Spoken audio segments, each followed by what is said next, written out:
you've come out against the so-called vaccine passport. That is, if someone's been vaccinated, they would not be subject to lockdowns from states. Why are you against this?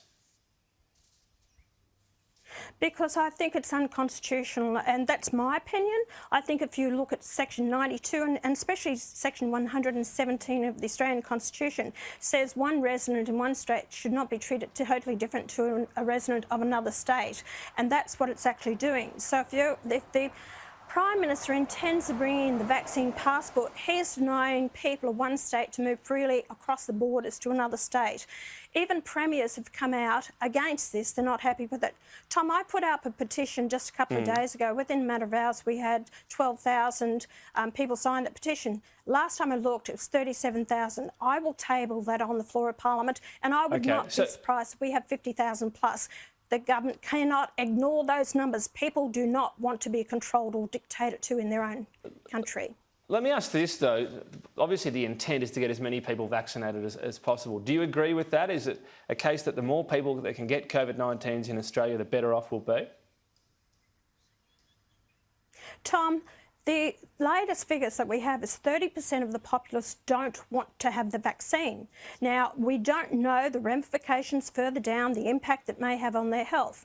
They say that if you have the vaccine, doesn't mean to say you won't transmit it to someone else. There's no assurances or guarantees that it won't affect your health. We've had people die from it through blood clotting. Now, it's all right to say, oh, well, that's only a minor number. Well, it's not a minor number when it's one of your loved ones, one of your family members. I've chosen my personal choice. I won't be getting the vaccination. But I tell people, but I'm talking about the greater good here. Research, you make your decision for yourself. Isn't the research better, though, from the Australian authorities? We've got the TGA. There has been one clotting death in Australia.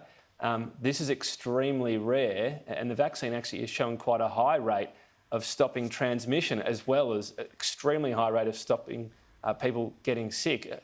Are you saying you don't think as many Australians as possible should get vaccinated? Well, Tom, they're pushing the AstraZeneca, which I believe the person who invented it, he's actually died. Now, the Premier of Queensland, she's 51. Now, she should be getting the AstraZeneca.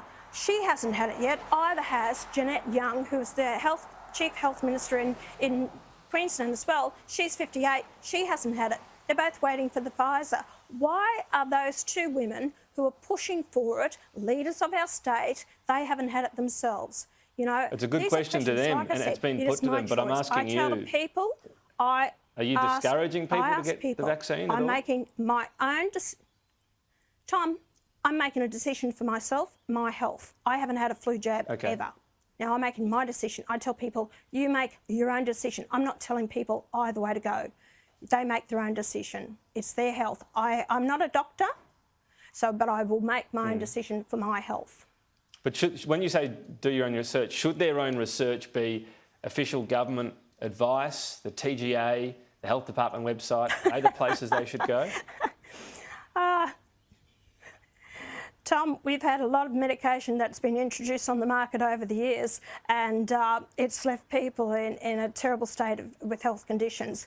This has been brought in. I know the TGA. Any medication they bring into this country, they actually say that you need about 7 years to do research on any drug that's given to people. Where's the 7 years research done on the vaccination that they want to give to the Australian people?